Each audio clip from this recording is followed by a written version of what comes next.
청교도의 행위원약론의 세부적인 내용들을 한번 살펴보겠습니다. 버지스는 선악을 알게 하는 나무 자체가 가진 효력이 아니라 그것을 먹은 사건이 줄 의미에서 그 이름이 유래한다고 설명했습니다. 이것은 이제 아우구스티누스를 따라서 그렇게 한 설명인데요. 왜 그 나무의 이름이 선과 악을 알게 하는 나무 이런 이름이 되었느냐 하는 것이죠. 첫 번째 설명은 그 나무에 어떤 신비로운 힘이 있어가지고 그래서 그것의 나무의 열매를 먹으면은 아주 선악을 분별하게 되는 아주 신비로운 능력이 생긴다 이렇게 설명할 수도 있겠지만 아구스티누스나 또 아구스티누스를 따른 버지스는 그렇게 보지 않았다는 거예요. 그것이 먹은 사건이 줄 의미에서 그 이름이 유래한다는 것입니다. 그것을 먹는 순간 선과 악을 알게 된다는 것이죠. 악이 무엇인지를 알게 되거든요. 그리고 선과 악을 결정하는 것이 이전에는 하나님이었는데 이제는 그 인간에게로 그것이 이제 넘어오게 된 것이죠. 쉽게 말해서 인간이 하나님에게 반항한 것이라고 볼 수가 있는 거예요. 바로 그런 의미에서 선과 악을 알게 하는 나무라는 이름이 붙었다는 거예요. 생명나무도 마찬가지예요. 청교도들 가운데 어떤 사람들은 생명나무가 아주 신비한 능력이 있기 때문에 생명나무의 열매를 계속해서 먹어야지만 생명을 유지할 수 있다 이렇게 주장한 사람도 있었겠지만 사실은 또 많은 사람들이 생명나무 그 자체에는 어떤 신비한 능력이 있는 것이 아니다. 왜냐면은 하나님의 말씀을 지키는 것이 생명을 유지시켜 주는 것이거든요. 그렇기 때문에 그 나무의 어떤 많은 어떤 의미, 아주 신비로운 그런 의미를 부여해서는 안 된다 이렇게 주장하는 사람들이 많았거든요. 청교도들 가운데 버지스도 선악을 알게 하는 나무를 그렇게 보았다는 것이죠. 그리고 많은 청교도들은 아담이 죄를 범했을 때 즉시로 죽었다라고 이야기를 합니다. 제가 성경을 가르치다 보면은 많은 성도들에게 질문을 해요. 아담이 선과 악을 알게 하는 나무의 열매를 먹었을 때 죽었느냐 안 죽었느냐 이렇게 이야기할 때 어떤 분들은 안 죽었다 이렇게 이야기하는 분들이 있어요. 왜냐하면 사실 아담이 계속 살아 있었으니까요. 근데 사실 여러분 중요한 것은 과연 죽음이라는 것이 뭐냐 하는 거예요. 성경에서 죽음이라 말을 쓸 때 육체의 죽음을 말할 때도 많지만 사실은 더 근원적인 의미에서 하나님과의 단절 이것을 죽음이라고 말하거든요. 다시 말해서 영적인 죽음을 죽음이라고 표현할 때가 많다는 거예요. 그런 측면에서 봤을 때는 아담이 선과 악을 알게 하는 나무의 열매를 먹었을 때 죄를 범했을 때 그는 즉시로 죽은 것이죠. 영적으로 죽은 것으로 생각을 해야 되는데 많은 청교도들도 그렇게 생각을 했다는 것입니다. 오늘날 성경을 가르치는 학자들, 예를 들어서 토마스 슈라이너 같은 경우도 역시 이 로마서 주석에 보면은 동일한 내용들을 말하고 있는 것을 볼 수가 있습니다. 아담이 죄를 범했을 때 그는 즉시로 죽었다는 것이죠. 영적으로 죽었다. 그런데 영적으로 죽은 인간이 그 육신의 생명이 다하기 전에 하나님께서 찾아오신 것이 바로 은혜요 구원이죠. 자, 존 볼은 웨스트민스터 총회 신학자들 가운데 아주 그 언약 신학에서 중요한 그런 작품을 남긴 사람입니다. 존 볼은 아담이 행위 언약과 은혜 언약을 모두 경험한 사람이라고 주장했습니다. 사실 맞는 말이죠. 그래서 아담이 창세기 1장과 2장에서는 하나님과 이 행위 언약 관계 속에서 놓이게 되었고 또 3장에서 하나님께서 그에게 이제 말씀을 주시잖아요. 그 원시복음이라고 보통 이야기하는 그것. 거기서는 아담이 은혜 언약을 받은 것이라고 볼 수가 있는 것이죠. 그래서 창세기 3장 15절에 보시면은 하나님께서 뱀에게 이렇게 말씀하십니다. 내가 뱀 너로 여자와 원수가 되게 하고 내 후손도 여자의 후손과 원수가 되게 하리니 여자의 후손은 내 머리를 상하게 할 것이요 너는 그의 발꿈치를 상하게 할 것이니라 하시고 이렇게 나오거든요. 예. 자, 바로 이것이 이 하나님께서 타락한 이후에 아담과 맺으신 은혜 언약이라고 볼 수가 있습니다. 이 두 언약 아래에서 아담의 믿음의 기초는 달랐습니다. 행위 언약 아래의 아담의 믿음은 창조주와 피조물 사이의 상호 사랑에 기초한 자연적 믿음이라고 한다면은, 은혜 언약 아래의 아담의 믿음은 오실 구원자, 다시 말해서 여인의 후손을 바라보는 초자연적 믿음이었다고 볼 수가 있는 것입니다.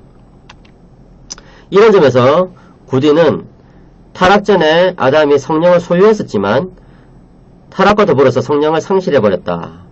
타락하면서 생명을 상실하잖아요. 그와 더불어서 성령을 상실했다. 이렇게 주장을 했습니다. 그러나 구디는 새언약의 백성들은 이 아담이 소유했던 성령과 다른 방식으로 성령과 관련성을 맺는다 이렇게 이야기를 했습니다. 뭐냐 하면은 새언약의 백성들은 그리스도의 구속 사역에 근거하여서 성령을 절대적인 선물로 받잖아요. 그렇기 때문에 성령님은 이제 새언약의 이 백성들 안에서, 신자들 안에서 하나님의 요구사항을 행하시고 또 유지하신다고 이렇게 구디는 가르쳤던 것입니다. 여기서 아담의 믿음이라는 말이 나왔는데요. 구디는 아담의 믿음은 자연적인 믿음이다 이렇게 이야기를 했습니다. 이것은 은혜 언약 아래에 있는 사람들이 가지고 있는 이 초자연적 믿음과는 구분되는 것이죠. 여기서 또 아주 독특한 논쟁을 하나 볼 수가 있습니다. 지난번에 제가 청교도들의 이 계시론 또 자연신학 이런 거 다룰 때에 언급한 적이 있었는데요. 16, 17세기 유럽의 대륙신학자들은 일반적으로 아담의 순종에 대한 상이 하늘에 있었다는 그런 견해를 옹호했습니다. 다시 말해서 이 대륙의 개혁신학자들은 아담이 계속해서 순종해서 살면은 결국에는 하늘로 가서 영생을 누린다 이렇게 보았던 것이죠. 그러나 영국의 이 개혁신학자들은 이 문제에 대해서 일치점이 없었습니다. 그리고 대다수는 잘 모르겠다, 불가지론으로 남겨두기를 원했죠. 윌리엄 브릿지 같은 경우는 아담의 순종에 대해서 하나님은 이 세상의 영생뿐 아니라 하늘에서의 영생도 약속하셨다 이렇게 말했어요. 대륙신학자였던 투레틴도 역시 아담이 죄를 안 범했다면 하늘에 대한 약속을 받았을 것이라고 그렇게 주장했죠. 그런데 반면에 구디는 아담에게 약속된 이 상이란 것은 그렇지 않고 에덴 동산에서 계속해서 살아가는 것이 전부였다 이렇게 주장했습니다. 하지만 이 존 오웬 같은 경우는 이 문제를 불가지론으로 남겨두었고요. 많은 청교도가 오웬과 같이 그렇게 이 문제를 잘 모르겠다 이렇게 불가지론으로 남겨둔 것을 볼 수가 있습니다. 이 구디는 바로 여기에 근거해가지고 타락전의 아담은 오직 자연 계시만을 소유했다고 그렇게 주장을 했죠. 그리고 초자연적 계시는 타락 이후의 시대로 이렇게 한정시키는 것을 볼 수가 있습니다. 그러니까 자신의 생각에 있어서 아주 좀 일관성을 유지했다고 볼 수가 있는 것이죠. 그런데 그렇다고 하더라도 다른 사람은 또 다르게 생각했죠. 예를 들어서 트레팅 같은 경우는 아담의 목적이 이제 결국은 하늘에서 영생을 누리는 것이라고 이렇게 주장을 했음에도 불구하고 그런 점에서 구딘과 다른 견해를 가졌음에도 불구하고 초자연적 계시에 있어서는 타락 이후로만 이렇게 제한시키는 것을 볼 수 있거든요. 그 점에서는 구딘과 같은 생각을 가지고 있었던 것이죠. 자, 이런 부분들을 좀 잘 기억이 안 나는 분들은 다시 청교도의 계시론 또 자연신학에 대해서 다룬 그런 부분들을 다시 한번 살펴보시기 바랍니다. 예, 제가 이 강의 전체 강의 순서에 따라서 크게 세 번째 강의에서 그런 내용들을 다루었습니다. 자, 계속해서 봅시다. 현대학자 롤런드 워드는 17세기 대부분의 개혁파 신학자들은 은혜를 단순하게 구속의 은총과 동등시하지 않고 보다 더 일반적인 좀 넓은 의미로 이해했다고 그렇게 주장을 해요. 사실 그 주장이 맞는 것이죠. 무슨 말이냐면은 보통 은혜라고 했을 때 구원을 주시는 하나님의 그 호의 그런 것들을 은혜로 그렇게 규정을 하거든요. 엄밀하게 규정한다면은 그거거든요. 그런데 사실은 성경에도 보면은 이 은혜라는 단어가 꼭 그런 용법 외에도 다르게 쓰인 것을 볼 수가 있고 아구스티누스도 역시 이 그라티아라는 그 단어를 좁은 의미에서는 구원과 같이 볼 때도 있었지만 넓은 의미에서 하나님께서 피조물에게 주시는 그런 호의 이런 뜻으로 쓴 경우도 있었거든요. 바로 그런 의미에서 이제 우리는 이해할 수가 있어요. 계속 한번 살펴보겠습니다. 앤서니 버지스 같은 경우는 아담 언약이 비록 행위 언약이었지만 하나님이 그에게 부여하신 행복을 자신의 그런 어떤 행위의 공로의 대가로 여길 수는 없었다라고 그렇게 주장을 한 거예요. 하나님의 은혜는 무한히 선하고 우리가 행하는 모든 것은 다 유한한 것이거든요. 그렇기 때문에 아담이 아무리 온전한 순종을 한다 하더라도 사실은 유한한 그런 한계상 내에서의 순종이기 때문에 그 무한하신 하나님의 선하심을 자기가 뭐 만족시켜 드렸다 이렇게 말할 수는 없는 것이죠. 그렇기 때문에 아담도 역시 은혜를 받고 살았다 이렇게 말할 수가 있는 것입니다. 좀 더 구체적으로 패트릭 길레스피는 행위언약과 은혜언약 둘 다 작용인은 단순한 은혜라고 이렇게 이야기했습니다. 여기서 말하는 작용인이라는 것은 이제 그 언약을 계속해서 효력 있게 만드는 그런 원인, 그런 근거가 뭐냐 하는 것인데요. 그것은 바로 은혜라는 것이죠. 은혜 언약은 은혜라는 요소가 두드러지기 때문에 은혜 언약이라는 이름이 붙었지만 행위 언약도 사실은 은혜 언약이라고 길레스피는 주장하고 있습니다. 그리고 이것은요, 길레스피의 독특한 주장이 아니라 많은 청교도들의 입장을 대변한 것이라고 볼 수가 있습니다. 사실 칼빈은 성경에 나오는 모든 언약은 은혜 언약이다 이렇게 말한 바가 있죠. 그래서 이 모든 것들을 이제 정리해보면 리차드 몰레에 따라서 모든 개혁파 신학자는 은혜가 없이는 하나님과 피조물 사이의 관계가 절대로 있을 수 없다는 사실을 인정했다고 그렇게 정리하고 있어요. 예, 맞는 말이죠. 그러니까 여러분, 우리가 신학을 할 때에 그런 어떤 좀 감각이 있어야 돼요. 무슨 말이냐면은 아담이 타락하기 전에 하나님께서 아담과 맺으신 언약을 행위언약이라고 분명히 불렀잖아요. 그렇다 하더라도 그 행위언약이라는 그 단어만 가지고 청교도들의 생각을 다 재단해서는 안 된다는 거예요. 어떤 분들은 청교도들이 이 첫사랑과 하나님께서 맺으신 언약을 행위언약이라고 부른 것은 공로주의 사상에 빠져 있어서 그렇고 또 율법주의 사상에 빠져 있어서 그렇고 또 심지어 펠라기오스주의적인 그런 영향을 받아서 그렇다 이렇게 주장하는 분들이 있어요. 근데 사실 그렇지가 않습니다. 무슨 말이냐면은 청교도들이 비록 여러 용어들 가운데 행위언약이라는 용어를 보다 선호해가지고 그 아담과 맺으신 그 언약을 행위언약이라고 표현을 했음에도 불구하고 그들의 작품들을 보면요, 그 언약도 역시 은혜 언약이라고 은혜적인 요소가 분명히 이제 있는 그런 언약이라고 설명했던 것을 볼 수가 있다는 것이죠. 그래서 여러분들이 이런 용어를 이해할 때에 그 용어의 역사적인 배경이라든지 또 그런 용어를 사용하긴 했지만 그 용어가 다 담아내지 못하는 다른 의미들도 청교도들은 역시 이해하고 있었다는 그런 사실들을 여러분들이 잘 정리하고 있어야 됩니다. 자, 아담의 타락에 대해서 한번 보겠습니다. 길레스피는 아담이 타락할 때에 하나님의 결정이 가진 필연성은 하나님을 아담의 불순종의 도덕적인 원인자로 만드는 것이 아니라 단순히 물리적인 원인자로 만든다라고 이렇게 해가지고 하나님이 죄의 원인자가 아니라고 주장했던 것을 볼 수가 있습니다.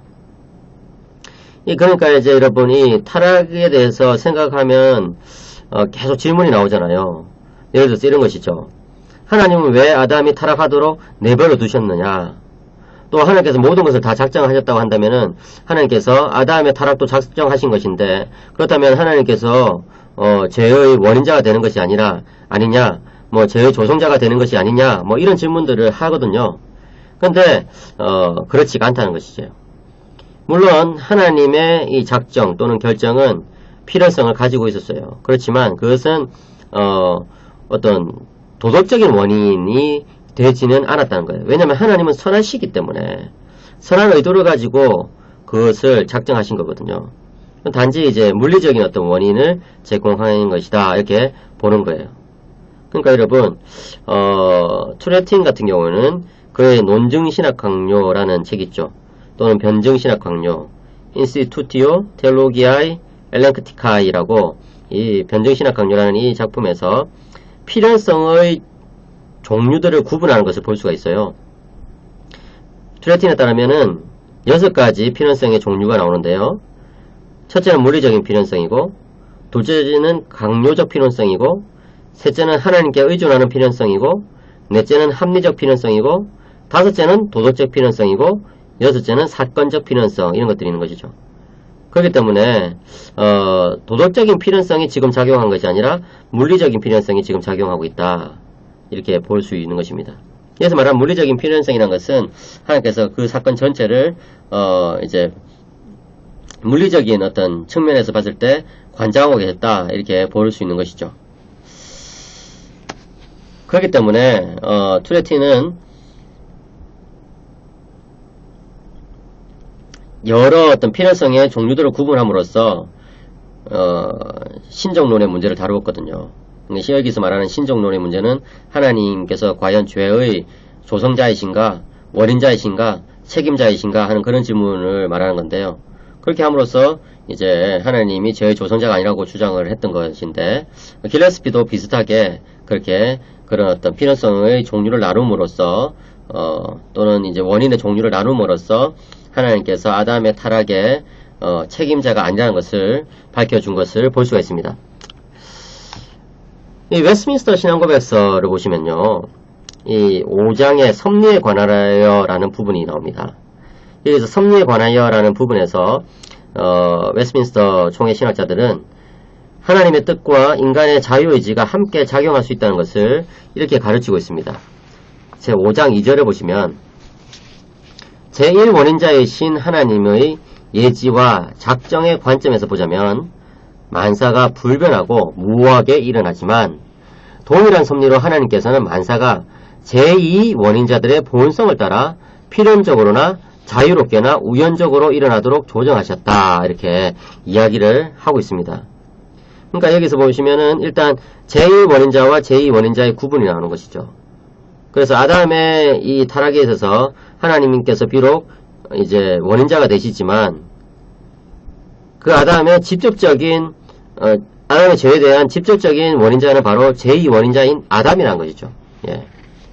그래서 제1원인이라는 것은 일종의 이제 큰 어떤 바운다리라고 생각한다면은, 배경이라고 생각한다면은 이제 제2원인자인 인간이 그 안에서 어떻게 행동하느냐가 다르다는 것이죠.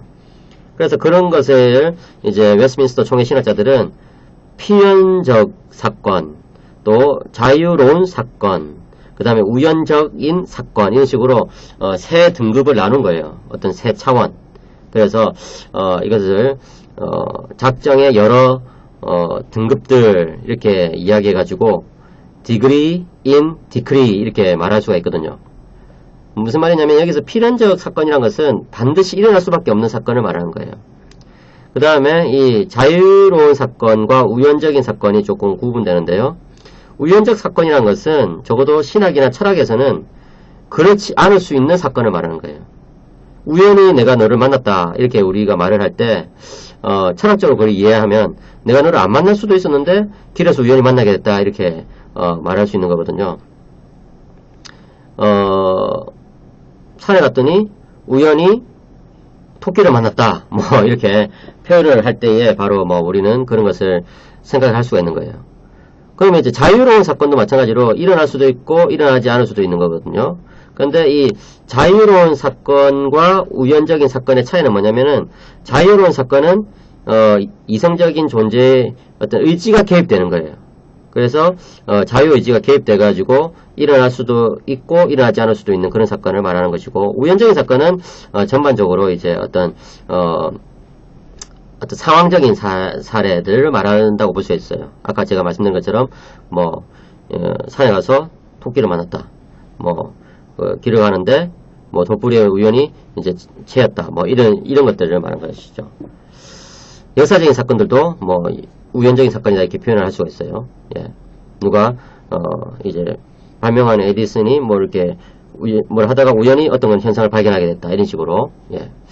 어쨌든 중요한 것은 웨스트민스터 총회 신학자들은 이 세상에 있는 여러 사건들을 비론적인 사건, 자유로운 사건, 우연적인 사건으로 이렇게 등급을 나눠 가지고 하나님의 전적인 주권과 인간의 자유의지가 충돌되지 않도록 했을 뿐만 아니라 이런 타락과 같은 중요한 사건을 이제 해석할 때에 그런 것들이 하나님께 책임을 돌리고 하나님을 죄의 조성자로 만드는 그런 잘못을 범하지 않았던 것이죠. 여러분들이 이런 논리들을 잘 이해해 보시기 바랍니다. 계속해서 언약의 머리에 대해서 한번 살펴보겠는데요. 개혁파 신학자들은 로마서 5장을 주석하면서 아담을 행위언약의 머리라고 그렇게 말한 것을 볼 수가 있습니다. 그리고 또 그리스도를 은혜언약의 머리다 이렇게 묘사한 것을 볼 수가 있습니다. 대표적으로 로버트 롤록이 그렇게 표현을 하죠. 롤록은 로마서 5 주석을 쓰는데요. 이 로마서 주석을 아주 자신의 독특한 방법론에 따라서 주석을 한 것을 볼 수가 있습니다. 그 독특한 방법론은 이 분석적인 어떤 방법론인데요. 그것을 롤록은 아날레틱 디알렉틱이라고 불렀습니다. 그래서 이 분석적인 그런 변증법적인 방법론 이렇게 불렀거든요.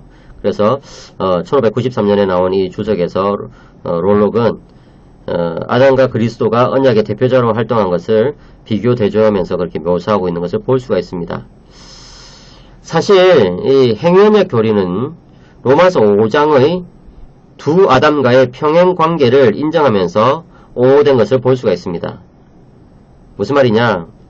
첫 아담, 인류의 시조인 첫 아담과 마지막 아담인 예수 그리스도 사이에 그런 유사성과 차이점이 로마서 5장의 후반부에 이제 자세히 기술되어 있거든요.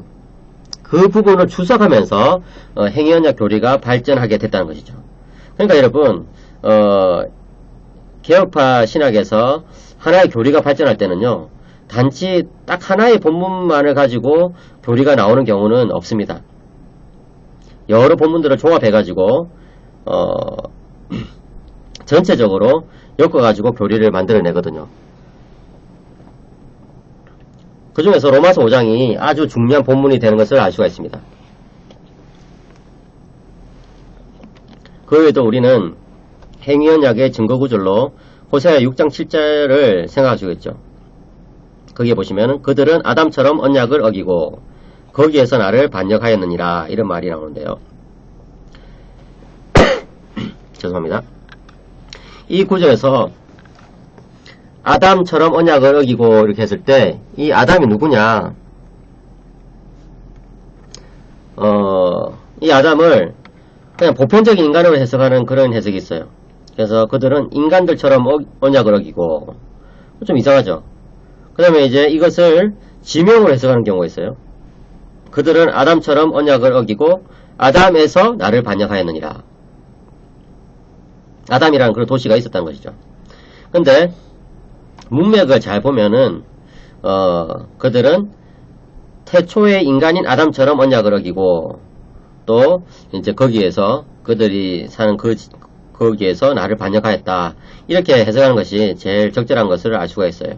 그 현대의 여러 구약학자들도 그렇게 해석하는 사람들이 많거든요.